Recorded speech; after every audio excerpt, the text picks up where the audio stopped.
I shall today speak about three German thinkers, two philosophers and one artist, one dramatist, who left a very profound imprint upon the entire Romantic movement, both in Germany and beyond its borders.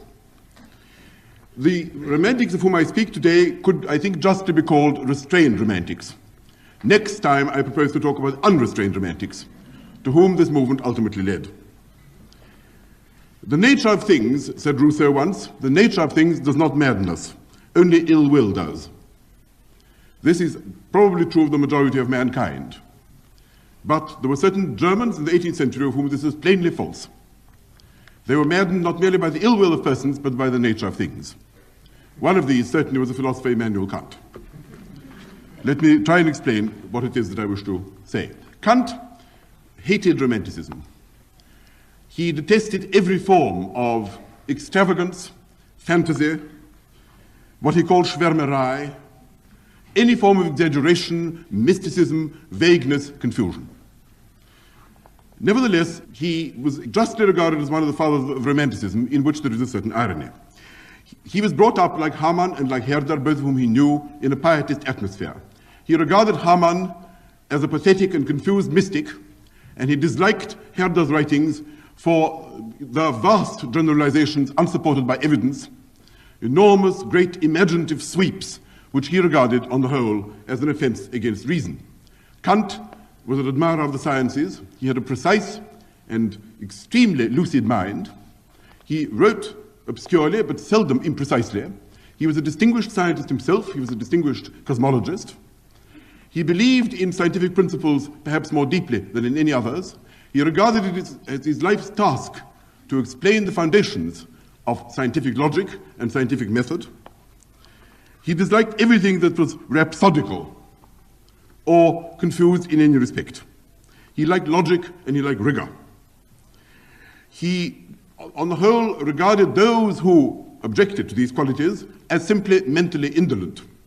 He said that logic and rigor were difficult exercises of the human mind, and it was customary that those who found these things too difficult invented objections of a different type. And no doubt there is a great deal in what he said. But the respect in which he is the father of Romanticism is not as the critic of the sciences, nor, of course, as a scientist himself, but specifically in his moral philosophy. Kant was virtually intoxicated by the idea of human freedom. His pietist upbringing led not to rhapsodical self-communings, as it did in the case of Hamann and others, but a kind of intense preoccupation with the inner life of man, with the moral life of man. And one of the propositions about which he was convinced was that every man as such is aware of the difference between, on the one hand, inclination, desires, passions, which pull at him, as it were, from outside, which are part of his emotional or sensitive or, in some sense, empirical nature, on the one hand, and on the other, the notion of duty, of obligation, of what is right, which often came into conflict with desire for pleasure and for inclination. And the confusion of the two appeared to him to be a primitive fallacy. He might well have quoted the famous lines of Shaftesbury, who objected to the view of man as being determined or conditioned by outside factors. Man, said Shaftesbury at the beginning of the 18th century, is not a tiger strongly trained, or a monkey under the influence of a whip. That is to say, a tiger strongly trained to the fear of punishment, or a monkey under the influence of the whip being desire for reward or fear of punishment. Man is free. Man has original native liberty. And this original native liberty, according to Shaftesbury, gives us the privilege of ourselves and makes us our own. But this, in the case of Shaftesbury, was simply an obiter dictum, which hadn't very much to do with the rest of his philosophy. In the case of Kant, it became an obsessive central principle. Man is man for Kant only because he chooses. The difference between man and the rest of nature, whether animal or inanimate or vegetable, is that other things are under the law of causality, other things follow rigorously in some kind of foreordained schema of cause and effect, whereas man is free to choose what he wishes. This, the will, is the thing which distinguishes human beings from other objects in nature. The will is that which enables men to choose either good or evil, either right or wrong. There is no merit in choosing what is right unless it is possible to choose what is wrong. Creatures who are determined by whatever causes into perpetually choosing that which is good and beautiful and true could claim no merit for doing so, for however noble the results, the action would be automatic.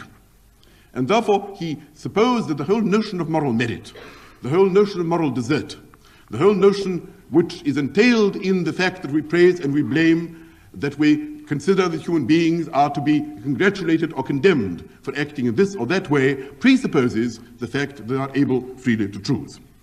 For this reason, of course, one of the things which he most strenuously disliked was, in politics at any rate, the notion of paternalism. There are two main obstacles which obsess Kant all his life. One is the obstruction of men, the other is the obstruction of things. The obstruction of men is a familiar enough theme. In a short essay called What is Enlightenment?, Kant lays it down that enlightenment is simply the ability of men to determine their own lives, the liberation of themselves from the leading strings of others, the fact that men become mature and determine what to do, whether it be evil or whether it be good, without leaning excessively upon authority, upon governesses of one kind or another, upon the state, upon their parents, upon their nurses, upon tradition, upon any kind of established values upon which the weight of moral responsibility is then squarely laid. A man is responsible for his own acts. Once he gives this up, or if he is too immature to realize it, then he is pro tanto a barbarian and not civilized, a barbarian or a child. Civilization is maturity. Maturity is self-determination, being determined by rational considerations and not being pushed and pulled about by something or other over which he has no control, in particular by other persons. A paternalist government, says Kant, and he thinks about Frederick the Great, although it would no doubt have been unsafe for a professor in Königsberg to say so openly. A paternalist government based on the benevolence of a ruler who treats his subjects as ungrown-up children is the greatest conceivable despotism and destroys all freedom. And this is really an echo of Rousseau, who said, the man who stands in dependence on another is no longer a man at all. He has lost his standing. He is nothing but the possession of another man. And therefore, Kant, in his moral philosophy, is particularly rabid against any form of domination by one human being against another. He's really the father of the notion of exploitation as an evil thing. I don't think you will find a very great deal before the late 18th century, and in particular, before Kant, about exploitation as an evil. And indeed, why should it be regarded as so terrible that one man should use another man for his own purposes rather than this other man's? Perhaps there are worse vices. Perhaps cruelty is worse. Perhaps, as the Enlightenment maintained, ignorance is worse, or indolence, or other things of that sort. Not so for Kant. Any kind of use of other people for purposes which are not these other people's, but one's own, seems to him to be a form of degradation. Degradation imposed by one man on another. Seems to him some kind of form of hideous maiming of other people, of removal from them of that which distinguishes them as men, namely their self-determining liberty. And that is why you get these passionate sermons against exploitation, degradation, dehumanization in Kant, which afterwards becomes, in some sense, the stock and trade of all liberal and socialist writers in the 19th and 20th centuries. The whole notion of degradation, reification, mechanization of life, the alienation of human beings from one another or from their proper purposes, the use of men as things, the use of human beings as raw material for people to wreak their will on, the general view of human beings as entities which can be pushed about or determined or educated against their will, the monstrosity of that, so to speak, the notion that this is in some sense the morally worst thing which one human being can do to another really stems from this passionate propaganda by Kant. No doubt it can be found in other authors, particularly Christian authors, before Kant. But it was he who secularized it and translated it into common European currency. This is a very central notion indeed. Why did he feel this? He felt this, of course, because he thought that values were entities which human beings, in some sense, generated themselves. The notion is this: if human beings depend on something outside themselves for their actions, if, in other words, the source of their behavior is not within them, but in something else, then they cannot be regarded as responsible. If they are not responsible, they are not moral beings. If they are not moral beings, then our distinctions of right and wrong, our distinctions of free and unfree, our distinctions of duty and pleasure are delusions, and this he was not prepared to face. This he denied. He regarded it as a primary datum of the human consciousness, at least as primary as the fact that we see tables and chairs, or that we have some kind of perception of other objects in nature. At least as primary as that, the fact that we know that there are certain things of which it could be said that we could either do them or refrain from doing them. This is a basic datum. If this is so, then it cannot be that values, namely aims or ends which human beings strive for, are in some sense outsiders, whether in nature or in God. Because if they were outsiders and if they determined us, then we should be slaves to them. It would be an extremely sublime form of slavery, but slavery nevertheless. To be unslave-like, to be free, is therefore in some sense to commit yourself freely to some kind of moral values. You can commit yourself to it or not, but the central act is the commitment. Not the nature of the value itself, but the fact that you commit yourself to it. What you commit yourself to is another matter. That might be discoverable by rational means. But the commitment or the non-commitment, that alone is what makes it a value for you. In other words, to call a thing good or bad, to call it right or wrong, is in effect to say that there is a free self-committing act, what later became called engagé behavior, committal behavior, unindifferent behavior on the part of human beings. Now, if this is so, and this of course is what Kant means by saying that men are ends in themselves. They are ends in themselves because what else could be an end? Men are choosers of acts. To sacrifice a man, you must sacrifice him to something higher than himself. Nothing is higher than that, so to speak, which is to be regarded as the highest moral value. But to call a thing a high moral value is to say that some man or other is prepared to live or die for it. Unless somebody is prepared to live or die for it, there is no it in the sense of a moral value. A value is made a value by human choice, and not by some intrinsic quality in itself out there. Values are not stars in some moral heaven. They are internal. They are what human beings freely choose to live for, to fight for, to die for. That, I think, is Kant's fundamental sermon. He doesn't really give a great deal of argument for it. He simply states it as a more or less self-evident truth in various types of propositions which more or less repeat each other. But far more sinister, from Kant's point of view, that even the obstruction of men, or the enslavement of men, or the tampering of one man by another, or the getting at one another by men, is for him the nightmare thought of determinism, of slavery by nature. If, says Kant in effect, that which is undoubtedly true about inanimate nature, namely the law of causality, were true about all aspects of human life, then indeed there would be no morality. For then men would be wholly conditioned by outside factors, and although they might deceive themselves into supposing that they were free, they would in fact be determined. In other words, for him, determinism, particularly mechanical determinism, is incompatible with any freedom and any morality, and must therefore be false. By determinism, he means any kind of, so to speak, determination by outside factors, whether by material factors, physical or chemical factors, about which the 18th century spoke, or by the passions, which in fact are irresistible to men. If you say about a passion, it is stronger than I couldn't help it, I yielded, I was pushed, I was unable, it overwhelmed me, you are in effect confessing to a certain kind of helplessness and slavery. This need never be the case for him. The free will problem is, of course, an ancient conundrum. It was invented by the Stoics, and it has troubled human imagination and human mind ever since. But Kant really saw it as a kind of fearful nightmare. And when the official solution was produced for him, namely, that while, of course, we choose as we choose, we can choose between one thing and another, nobody denies that.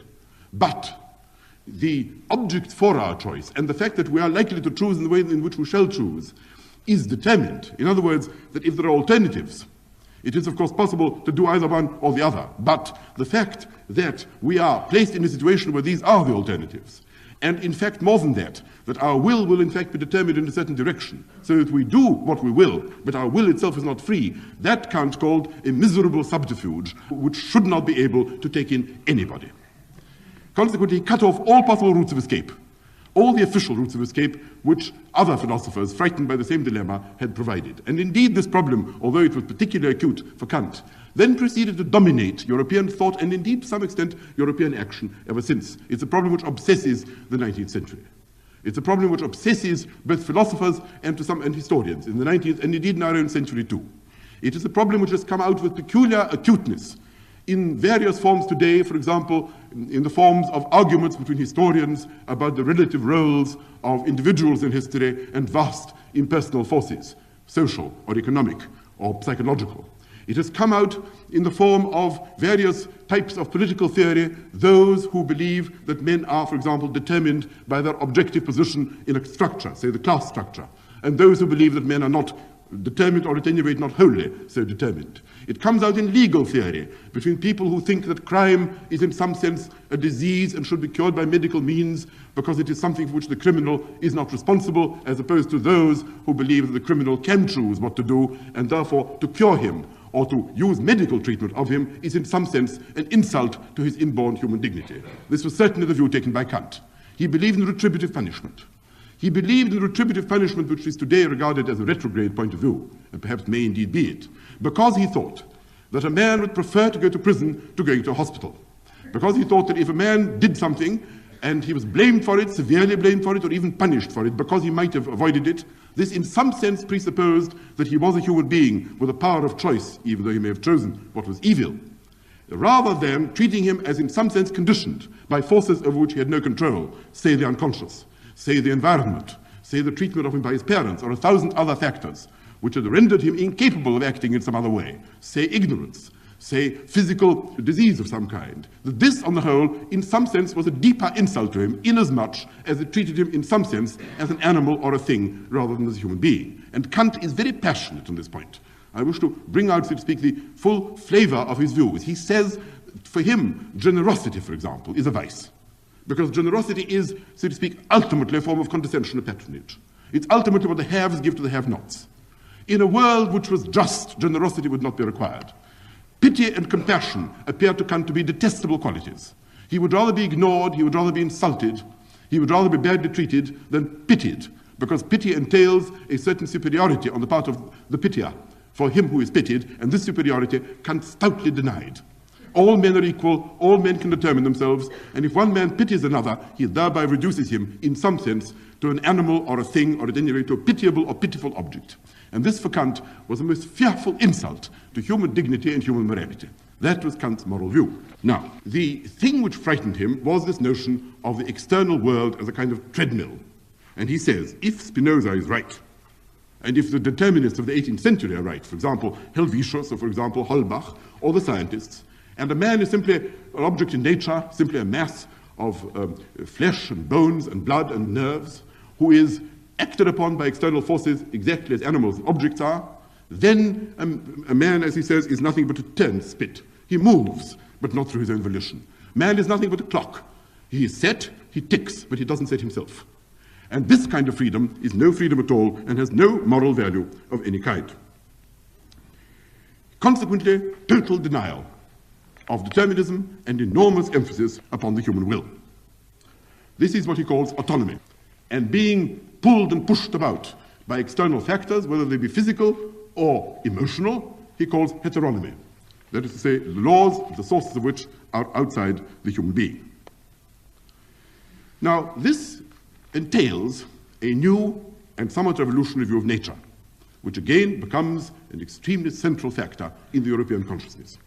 Until then, the attitude which was taken towards nature, whatever might be meant by that word, and I think some scholars have counted no fewer than 200 meanings, I think, which are attached to the word nature in the 18th century alone. Whatever attitude was taken towards nature was on the whole benevolent or respectful. Nature was regarded as, in some sense, a harmonious system, or at least a symmetrical, well-composed system, such that man suffered when in some way he got out of gear with it. And therefore, the way to cure human beings, when they were, for example, criminal or unhappy, was somehow to restore them to what they should be, or to the bosom of nature. The various views are taken of this nature, as I told you, I think, in my first lecture, mechanistic views, biological views, all kinds of metaphors are used, organic views, physical views, but always the same refrain: mistress nature, dame nature, nature's leading strings which we ought not to detach ourselves from. Even Hume, who is the least metaphysical of thinkers, thinks that when men get out of sorts, if they become unhappy or mad, nature usually asserts herself, and that means certain fixed habits assert themselves, and a healing process occurs, the wound heals, and men are reintegrated into the harmonious, flow or the harmonious system, whether you regard nature as static or whether you regard her as a moving affair. Anyhow, men are restored by being somehow reabsorbed into this large and comforting medium which man should never have deserted. For Kant, this plainly can't be true. The notion of mistress nature, dame nature, something benevolent, something to be worshipped, something which art ought to imitate, something which morals ought to derive from, something which politics are founded upon, as Montesquieu said, that derogates from man's inborn liberty of choice, because nature is certainly mechanical. Or even if not mechanical, even if it is organic, at any rate, every event in nature follows by a rigorous necessity from every other. And therefore, if man is part of nature, then he is determined, and morality is a hideous and very painful illusion. Therefore, nature in Kant becomes at worst an enemy, at best simply neutral stuff which one molds. Man is, as it were, conceived of as partly in nature. Plainly, his body is in nature, his emotions are in nature, all the various things which are capable of making him heteronymous or depend upon something other than his true self are natural. But when he's at his freest, when he's at his most human, when he rises to his noblest heights, then he dominates nature. That is to say, he molds her, he breaks her, he imposes his personality upon her. He does that which he chooses because he commits himself to certain ideals, and by committing himself to these ideals, he creates something, he imposes his seal upon nature. And nature therefore becomes plastic stuff. Some bits of nature are more plastic than others. But all nature must be presented to man as something with which, or upon which, or at which he does something, not something to which he by nature, or the whole of him at any rate, belongs. And this notion that nature is in some sense an enemy or neutral stuff is, of course, something relatively new. Legislation is moral. The legislator is man himself. Nature is simply inert stuff upon which man impresses himself. That is why Kant acclaimed the French Constitution of 1790, because he said that here at last was a form of government in which all men, at least theoretically, were able to vote freely, to speak their views, no longer to obey a government no matter how benevolent, no longer obey a church no matter how excellent, no longer obey principles no matter how ancient, provided they were not of their own making. Once man was encouraged, as he was by the French Constitution, to vote freely in accordance with his own inner, not impulsions, he wouldn't have called it that, but his own inner decisions, his own inner will, he was thereby liberated. And whether he interpreted it correctly or incorrectly, it appeared to him that the French Revolution was a great liberating act inasmuch as it asserted the value of individual souls. And he said much the same about the American Revolution too. When his colleagues deplored the terror and regarded all the events in France with undisguised horror, Kant, although he didn't exactly openly approve, never quite retreated from the position that at any rate it was an experiment in the right direction, even if it went wrong. And this, on the whole, indicates, so to speak, the passion with which this very conventional, normally, very obedient, very tidy, old-fashioned, somewhat provincial East Prussian professor nevertheless regarded this great opening chapter in the history of the human race, the self-assertion of human beings, against huge monsters, as he thought of it, standing over against him. Tradition, unbreakable ancient principles, kings, governments, parents, all kinds of authority, which is simply accepted because it is authority. Anything but authority was, on the whole, Kant's device. He's not normally thought of in these terms, but there is no doubt that his moral philosophy is firmly founded upon this anti-authoritarian principle. Now, this, of course, asserts the primacy of the will. In a certain sense, Kant was still a child of 18th century Enlightenment, because he thought that all men, if their hearts were pure, and when they asked themselves what it was that it was right to do, would, in similar circumstances, arrive at identical conclusions, because to all questions, reason must in all men give the self-same answer. This was also something which was believed in Rousseau. Kant used to believe that only a minority of human beings were enlightened enough, or experienced enough, or morally lofty enough to be able to give the correct answers. Under the impulse of reading Rousseau's Émile, which he admired very greatly, indeed, the picture of Rousseau was the only human representation that could be found above Kant's desk.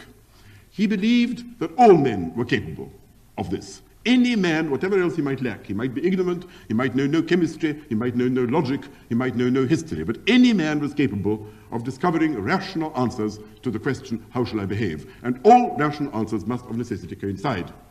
As to the fallacies of this doctrine, I shall not enter into them here, for it would take us too long. But this is the only thin cord by which he is still bound to what might be called 18th century rationalism. The content of the will, so to speak, must be similar to all men. But the impulsion, the notion of commitment, the fact that unless there is a kind of free self-commitment to a course of action, it is worthless. That a man who simply acts from impulse, however generous, that a man who acts from his natural character, however noble, that a man who acts on any kind of ineluctable pressure, whether it be from outside or from his own inner nature, that such acts are totally worthless, that the only thing which is worth possessing is an unfettered will. This is the central proposition which Kant, as it were, put on the map. And it was destined to have exceedingly revolutionary and subversive consequences, which I think he could hardly have anticipated. There are all kinds of versions of this doctrine which appear toward the end of the 18th century, but perhaps the most vivid and the most interesting from our point of view is that of his faithful disciple, the dramatist, poet, and historian Schiller, Friedrich Schiller. Schiller is as intoxicated by the idea of will, liberty, autonomy, man on his own, as Kant was. Unlike previous thinkers, unlike Helvetius, unlike Holbach, who simply believed that there were certain correct answers to social questions and to moral questions and to artistic and to economic and to factual questions of every kind. And the important thing was simply to get human beings to understand these answers and act accordingly. How you got them to do this mattered relatively little. In strict opposition to this, Schiller is, as I say, constantly harping upon the fact that the only thing which makes man man is the fact that he is able to rise above nature and in some way mold her, in some way crush her, in some way subjugate her to his beautiful, unfettered, morally directed will. Let me read you the kind of remarks which Schiller makes throughout his writings, the kind of sentences which occur throughout his philosophical essays. He constantly speaks of spiritual freedom, freedom of reason, the kingdom of freedom, our free self, inner freedom, freedom of mind, moral freedom, the free intelligence is a very favorite phrase, holy freedom, impregnable citadel of freedom, and an equivalent number of expressions in which instead of the word freedom, the word independence comes in, but which means for these purposes exactly the same. Schiller's theory of tragedy is founded upon this notion of freedom, and his practice as a tragic writer and his poetry is impregnated with this notion. And that is the way in which, so to speak, perhaps through the direct reading of Kant, it had a powerful effect upon romantic art, both poetical and plastic. Tragedy does not consist in the mere spectacle of suffering. If man were pure mind, he wouldn't suffer at all. Helpless suffering, suffering which man cannot avoid, a man crushed by misfortune, is not an object of tragedy, it is merely an object of horror, pity, and perhaps disgust. The only entity which could be regarded as properly tragic is, of course, resistance. Resistance on the part of a man to whatever it is that oppresses him. Laocoon, who resists his natural impulse to escape, not to behave in accordance with the truth as he did. Regulus, who surrendered himself to the Carthaginians, although no doubt he might have lived a more comfortable and perhaps not less disgraceful life if he had remained in Rome. Milton's Satan, after he has seen the appalling spectacle of hell, nevertheless continues with his evil designs. These are tragic figures because they assert themselves, because they're not tempted into conformity, because they don't yield to temptation, whether of pleasure or of pain, or whether physical temptation or moral temptation. Because they measure themselves, they cross their arms upon the crossroads, and they defy nature. And defiance, but moral defiance in Schiller's case, of course, not any defiance, but defiance in the name of some ideal to which you seriously commit yourself, that is what makes for tragedy, because it is a conflict. And it is a conflict in which man is grappling against forces, either too great for him or not, as the case may be. Richard III, Iago, are not tragic figures for him, because they behave like animals. They behave under the impulse of passion. And therefore, he says, of course, when we're not thinking about human beings, if we're not thinking in moral terms, we watch with fascination the marvelously ingenious behavior of these fascinating human animals. who do behave in the most remarkable fashion, so that Shakespeare's genius and fantasy makes them go through extraordinary convolutions, intellectually, in some respects, superior to those of the average man. But as soon as you think of what is happening, you realize that they are behaving under the influence of passion which they cannot avoid. Once this is true, they are not human beings, and we are ashamed and disgusted. We think they are not behaving as human beings, they have resigned from their humanity, and they are therefore detestable and dehumanized. And therefore they are not tragic figures. Nor, I regret to say, is Lovelace in Richardson's novel, who is simply an amorist who pursues various ladies under the impulse of ungovernable passion. If ungovernable, no tragedy whatever may occur. Now, Schiller thinks drama perhaps acts as a kind of inoculation. If we ourselves were in the situation of Laocoon, or ourselves in the situation of Oedipus, or whoever it may be, struggling against fate, we might succumb. Also, the terror of being in such a situation might be so great that our feelings will be numbed, or we should be driven out of our minds. And therefore we cannot tell how we should behave. But by watching these things on the stage, we remain relatively cool and detached. And therefore, in some sense, it performs an educational function. We observe what it is for a man to behave like a man. And for a man to behave like a man is the purpose of art, is the purpose at least of dramatic art, which is concerned with human beings, to show human beings behaving in the manner which is most human in human beings. That is Schiller's doctrine. And of course it derives directly from Kant. Nature herself is indifferent to man. Nature herself is amoral. Nature herself destroys us in the most ruthless and hideous fashion. And this is what makes us particularly aware of the fact that we are not part of her. Let me read you a typical Schiller quotation. The very circumstance that nature regarded as a whole mocks all the rules which our understanding prescribes for her, that she proceeds on her free and capricious career and treads in the dust the creations of wisdom without regard for them, that she snatches up what is significant and what is trivial, what is noble and what is common, and involves them in a hideous identical disaster, that she preserves a world of ants and seizes man, her most glorious creature, in her giant's arms and crushes him, that she often dissipates man's most arduous achievements, and indeed her own most arduous achievements, in one frivolous hour, and devotes centuries to a work of unnecessary folly. That is typical of nature.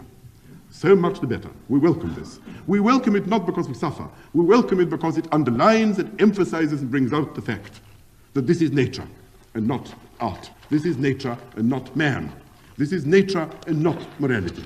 And therefore makes for a vast contrast between nature, which is this elemental, capricious, perhaps causal, perhaps chance-directed entity, and man who has immorality, distinguishes in good and evil, the beautiful and the ugly, the good and the bad, and acts accordingly. And acts accordingly, if need be, against nature. That, I think, is the central doctrine in Schiller. And this, I think, emerges in most of his tragedies. Let me give you a very typical example, which will show to what lengths he went. He rejected the Kantian solution, fundamentally, because it seemed to him that though Kant's will liberates us from nature, it puts us into a very narrow moral path of too grim, too confining a Calvinist world. The path in which the only alternatives are either being the plaything of nature or following this grim path of Lutheran duty, which is what Kant thought in terms of, is something which maims and destroys and cramps and cribs human nature. If man is to be free, he must be free not merely to do his duty, he must be free to choose between either following nature or doing his duty quite freely. He must stand above both duty and nature and be able to choose either. In discussing Euripides' Medea, he makes this point. Medea, if you remember, is a play by Euripides in which the princess of Colchis, because she becomes angry with Jason, who first rescues her from Colchis, or abducts her rather, and then abandons her, proceeds to kill her children. In fact, I think she boils them alive. Schiller doesn't approve of this action particularly, but he says that Medea is nevertheless far loftier than Jason, because Medea defies nature. She defies nature in herself. She defines her maternal instinct. She defies her own affection for her children. She rises above and she acts freely. What she does may be abominable, but in principle she is somebody who is capable of reaching loftier heights. Because she is free and not under the impulsion of nature, then poor Philistine Jason, who is a perfectly decent Athenian of his time and generation, and who lives a perfectly ordinary life, not entirely blameless, but not tragically sinister either, and who simply drifts along with the tide of conventional sentiment. That is perfectly worthless. Medea, at least, is somebody. Jason is nobody. And this, I think, is, roughly speaking, the kind of category which he uses in his other plays as well. Fiesco, which is one of his early plays, is the tyrant of Genoa. And no doubt he does wrong. He oppresses the Genoese. Still, although he does what is bad, he is superior to the knaves and the fools, the ignoramuses and the rabble of Genoa, who need a master and whom he dominates. And no doubt it is maybe right for the Republican leader, Verina, to drown him, as finally he does in the play. Nevertheless, we lose something in Fiesco. He is, as a human being, qualitatively superior to the persons who correctly murder him. This is, roughly speaking, Schiller's doctrine. And it is a beginning, if you like, of that great doctrine of the great sinner and the superfluous man, which was then destined to play a certain part in 19th century art. Werther died quite uselessly. René, in Chateaubriand's story of the same name, dies quite uselessly. They die uselessly because they belong to a society which is incapable of making use of them. They are superfluous persons. They are superfluous because their morality, which is morality superior, we are meant to understand, to the society around them, has no opportunity of asserting itself against the fearful opposition offered by the Philistines, the slaves, the heteronymous creatures of the society in which they live. This is the beginning of a long generation, a long line of superfluous men, particularly celebrated in Russian literature, of Griboyedov's Chatsky, of Evgeny Onegin, of Turgenev's superfluous persons, of Oblomov, of all the various characters who occur in the Russian novel, up to and including Dr. Zhivago. This is the origin of this. And then there is the other line. The men who say that if society is bad, if it is impossible to obtain the proper morality, if everything one does is obstructed, if there is nothing to be done, then down with the society, let it be ruined, let it go, all crime is permitted. And this is the beginning of the great sinner in Dostoevsky, the Nietzschean figure, who wishes to raise to the ground a society whose system of values is such that a superior person who truly understands what it is to be free cannot operate in terms of it, and therefore prefers to destroy it, and prefers indeed to destroy the principles in terms of which he himself sometimes acts, prefers self-destruction, suicide, to continuing to drift along simply as an object in an uncontrollable stream. This, I think, is the beginning of Schiller, under the influence, oddly enough, of Kant, who would have been horrified to perceive any such consequences of his perfectly orthodox, half-pietist, half-stoical doctrine. Now, this, I think, is one of the great motifs, certainly, in the Romantic movement. And if you like to ask, when chronologically does this occur, it's not altogether difficult to identify it. Towards the end of the 60s, Lessing wrote a play called Minna von Barnhelm. I shall not attempt to summarize the plot of this not altogether interesting play, beyond simply saying that the hero of it is a man called Major Telheim, who is a man of honor, who is badly treated, injustice is done to him, and because he has a very acute sense of his own honor, he refuses to meet the lady whom he loves and who loves him, because he supposes that she may suppose that he has performed an act which is not altogether honorable, although he is in fact quite innocent. And because she may think it, therefore it is impossible for him to face her until and unless it has been made quite clear that in fact he is innocent and in fact does not deserve any possible attitude, negative attitude, which a conceivable misunderstanding of his part might entail. He behaves very honorably but rather foolishly. Lessing's point is that although he's a good man and indeed a nice man, nevertheless he's not a very sensible man. And in the end, the play ends quite happily because, in fact, the lady turns out to be a great deal more sensible than the gentleman, and she manages to create a situation in which his innocence is triumphantly displayed, and they are united and are happy forever, we are meant to understand. But so that Telheim, you see, is in some sense a man who is wronged by society, who passionately pursues certain ideals which are his own ideals, who is thoroughly engagé and committed, who is, in fact, everything that Schiller wants people to be. In the early 80s, when he wrote the play called The Robbers, of which Karl Moor, as I think I told you on last occasion, is the hero. Karl Moor, who has also been wronged, and who, because he has been wronged, becomes the head of a robber gang, and murders and pillages and sets buildings on fire, and in the end surrenders himself to justice and causes himself to be executed.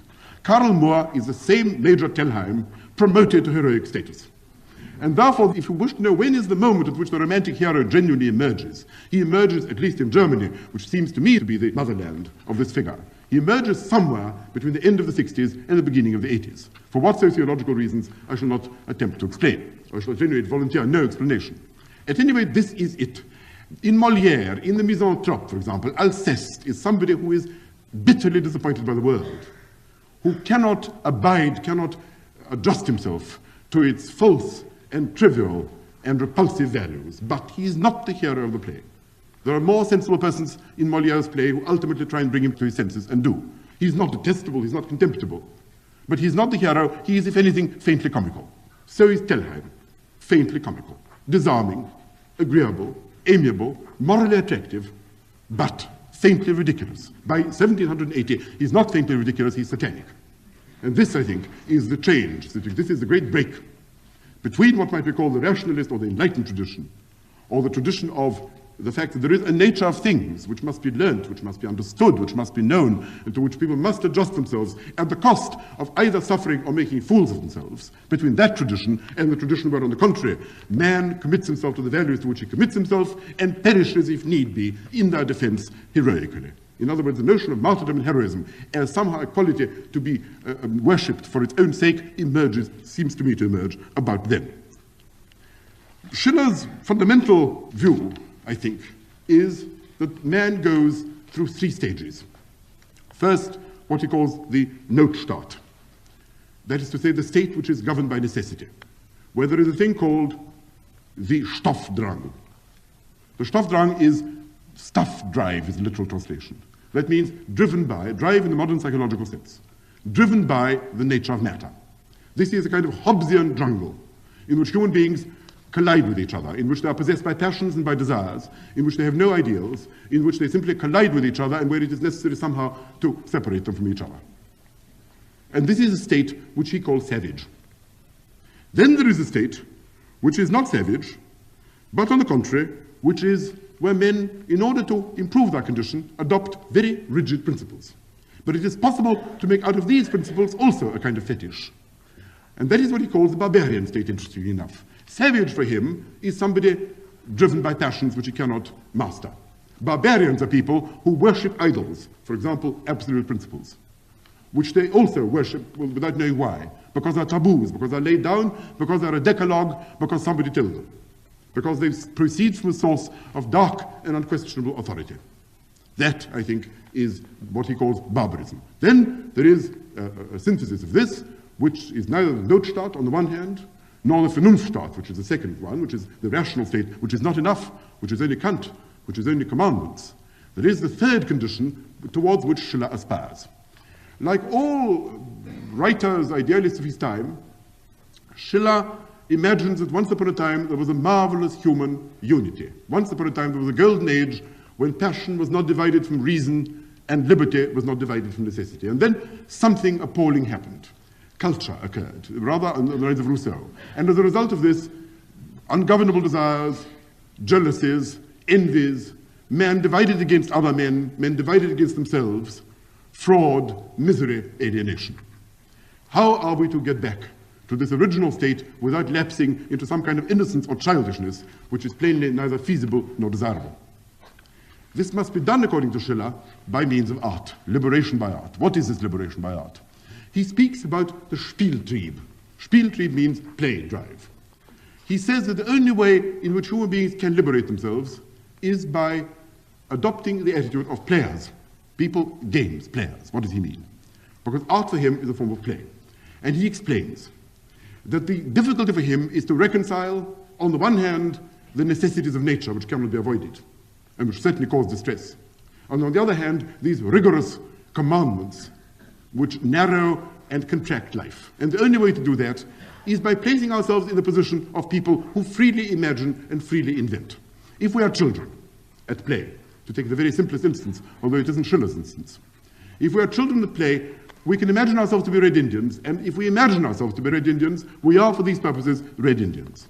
And we obey the rules of Red Indians without the sense of pressure. The pressure is not upon us because we invent them ourselves. Anything we make is ours. Anything we make doesn't crush us. And therefore, if only we can transform ourselves into creatures who obey laws not because these laws are made for us by others, who obey laws not because we are terrified of them, who obey these laws not simply because they are laid down by some frowning deity or by terrifying men or by nature herself. If we can only obey these laws because we choose to do so freely, exactly as people who play invent their game and then obey the laws with enthusiasm, with passion, with pleasure, because this is the work of art which they themselves have constructed. If only men can do that. In other words, if only they can convert the necessity of obeying rules into some kind of almost instinctive, certainly perfectly free, harmonious, spontaneous, natural operation. If we can do that, we are saved. How are men to be somehow reconciled to each other? Because human beings might play very different games, and these games might easily involve them in disasters as great as any others. Because in some ways Schiller goes back, not very effectively, not very convincingly, to the Kantian principle that if we are rational, if we are like the Greeks, if we are in some way harmonious, if we understand ourselves, if we understand what freedom is, if we understand what morality is, if we understand what the pleasures and the heavenly delight of artistic creation is, if we do that, then surely, surely we shall somehow achieve a harmonious relation with other creators, other artists, equally concerned not with mowing other men down, not with crushing them, but with living with them in some happy, unitedly creative world. And this is a kind of utopia on which Schiller's thought more or less ends. It's not, as I say, very convincing, but the general direction of it is fairly clear, which is that artists are people who obey rules of their own making. They invent the rules and they invent the objects. The material may be given by nature, but everything else is given by them. And that introduces the first note of what seems to me to be a crucial note in the history of human thought, namely, that ideals, ends, objectives are not to be discovered by intuition, by scientific means, by reading sacred texts, by listening to experts or to authoritative persons, that ideals are to be discovered, not to be discovered at all. They are, in some sense, to be invented, not to be found, but to be generated. Generated as people generate art.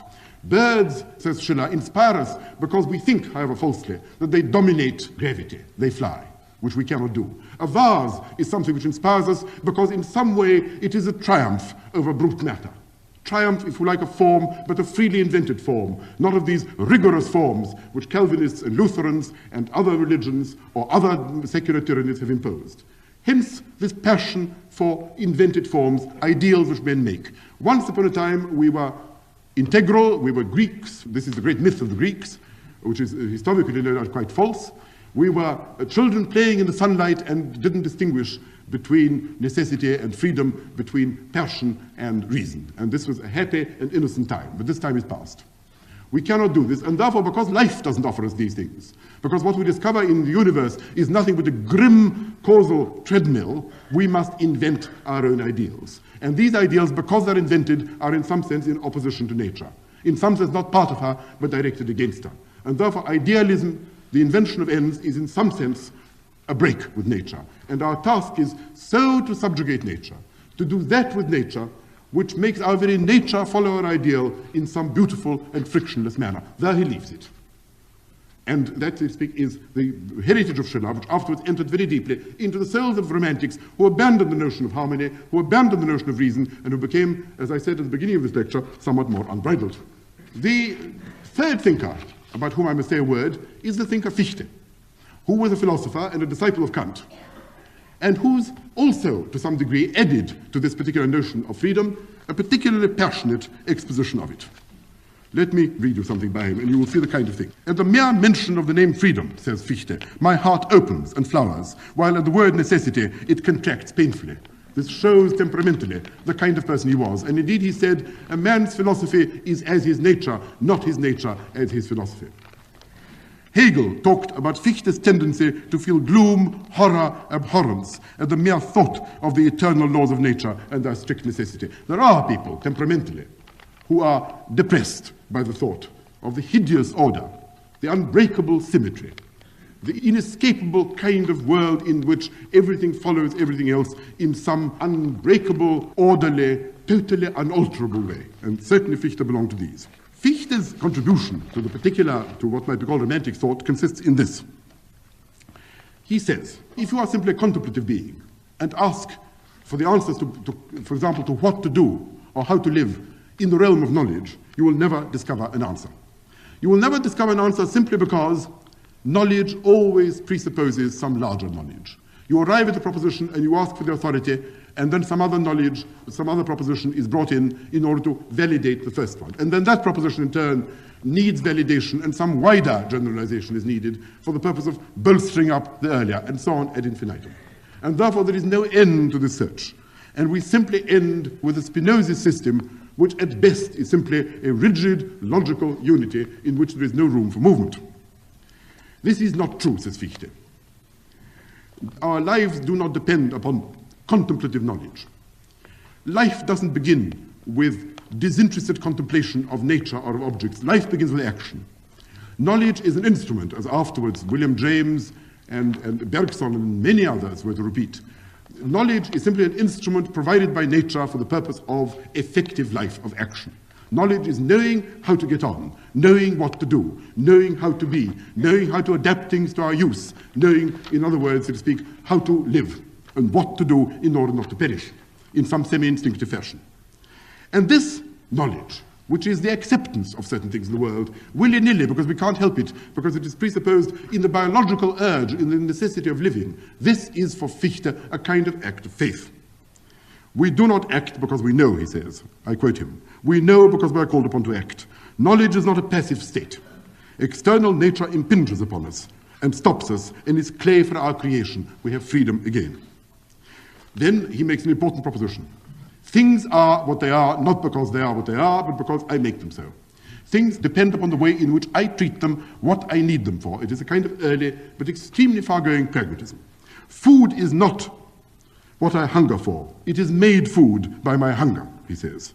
I do not hunger for food because it is laid beside me. Because I hunger, the object becomes food. I do not accept what nature offers because I must. That's what animals do. That's what Locke and Descartes said human beings did, but this is false. I do not accept what nature offers because I must. I don't simply register what occurs, like a kind of machine. I do not accept what nature offers because I must. I believe it because I will. Who is master, nature or I? I am not determined by ends. Ends are determined by me. The world, he finally says, is a poem dreamt out in my inner life. This is a very dramatic, very poetical way of saying that experience is something which I determine because I act. Because I live in a certain way, things appear to me in a certain fashion. The world of a composer is different from the world of a butcher. The world of a man of the 17th century is different from the world of a man of the 12th century. There may be certain things which are common, but there are more things, or more important things at any rate, which for him are not. And Schlegel said, robbers are romantic because I make them romantic. Nothing is romantic by nature. And this undoubtedly is a proposition which nobody today would deny. Freedom is action, not some contemplative state. To be free, says Fichte, is nothing. To become free is the very heaven. I make my world as I make a poem. Yet, of course, freedom is double-edged. Because I am free, I'm able to exterminate others. I'm capable of committing evil acts. Savages exterminate each other, and civilized nations, says Fichte, with a certain prescience, civilized nations, using the power of law, of unity, and of culture, will go on exterminating each other. Culture is not a deterrent to violence. And this certainly was a statement which the whole 18th century would unitedly have rejected. For the 18th century, culture was a deterrent to violence, because culture was knowledge, and knowledge proved the inadvisability of violence. This was not so for Fichte. Not culture. The only deterrent to violence is some kind of moral regeneration. Man shall be and do something. The whole notion of Fichte is that man is, in some sense, a kind of continuous action. Not even an actor, but a kind of continuous action. And in order to rise to his full height, he must constantly go on generating and creating. A man who does not create, a man who simply accepts what life or what nature offers him, is in some sense dead. And this is true not only of human beings, but also of nations. I will not go in here into the political implications of Fichte's doctrine. Fichte began by talking about individuals. Then he asked himself, what was an individual? How could one become a perfectly free individual? One obviously can't become perfectly free so long as one is a three-dimensional object in space, because nature confines one in 1,000 ways. Therefore, the only perfectly free being is something larger than man. It's something internal. Although I cannot force my body, I can force my spirit. The spirit for Fichte is not the spirit of an individual man, but something which is common to many men. And it is common to many men because Each individual spirit is imperfect because it is to some extent hemmed in and confined by the particular body which it is so unfortunate as to have entered. But if you ask what is pure spirit is some kind of mystical entity, rather like God, a central fire of which we are all individual sparks, a mystical notion which goes back at least to Burma. Gradually, after Napoleon's invasions and the general rise of nationalist sentiment in Germany, Fichte began thinking that human beings were perhaps what Herder said, that a man was made a man by other men, that a man was made a man by education, by language. Language was not invented by me, it was invented by others, and I am part of some common stream in which I am an element. My tradition, my custom, my outlook, everything about me is to some extent the creation of other men with whom I form an organic unity. And so gradually he moved from the notion of the individual as an empirical human being in space to the notion of the individual as something larger, say a nation, say a class, say a sect. Now, if once you move to that, then of course it becomes its business to act. It becomes its business to be free. And for a nation to be free means to be free of other nations. And if other nations obstruct it, it must make war.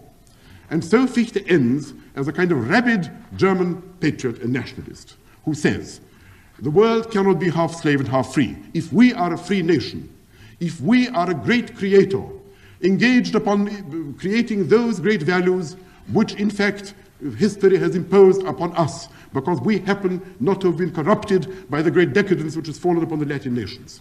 If we happen to be, in some sense, healthier, more vigorous, even if more barbarous, than those decadent peoples, and here Francophobia emerges again, those decadent peoples who are nothing but the debris of what was once, no doubt, a very respectable Roman civilization. If that is what we are, then we must be free at the expense no matter of what. And therefore, since the world cannot be half slave and half free, we must conquer the others and absorb them into our texture.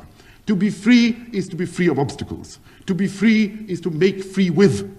To be free is, so to speak, to be able not to be obstructed by anything in the full exercise of your enormous creative drive. And so we get the beginnings of this notion of vast nationalist or vast class-inspired collective drives forward, a kind of mystical notion of men creatively lunging forward for the purpose of not being frozen, not being dead, not being oppressed by anything which is static, whether it be static nature or whether it be institutions, moral principles, political principles, artistic principles, or anything else which is not made by them and which is not in process of constant fluid transformation. This is the beginning of this vast mystical drive forward on the part of inspired individuals or inspired nations, constantly creating themselves afresh, constantly aspiring to purify themselves and to reach some unheard of height of endless self-transformation, endless self-creation, as it were, works of art constantly engaged in creating themselves, forward, like a kind of vast cosmic design perpetually engaged in renewing itself. This half-metaphysical, half-religious notion, which certainly emerges from the sober pages of Kant, and which Kant repudiated with the greatest possible vehemence and indignation, this mystical and semi-theological notion was destined to have an extremely violent effect, both upon German politics and German morals, but also upon German art, German prose, and German verse, and then, by natural transference, upon the French, upon the English as well. It is about German romantic poets, English romantic poets, and French romantics that I propose to talk next time, both in their artistic capacity and in the curious moral and political influence which they undoubtedly have had, both on their own time and on ours.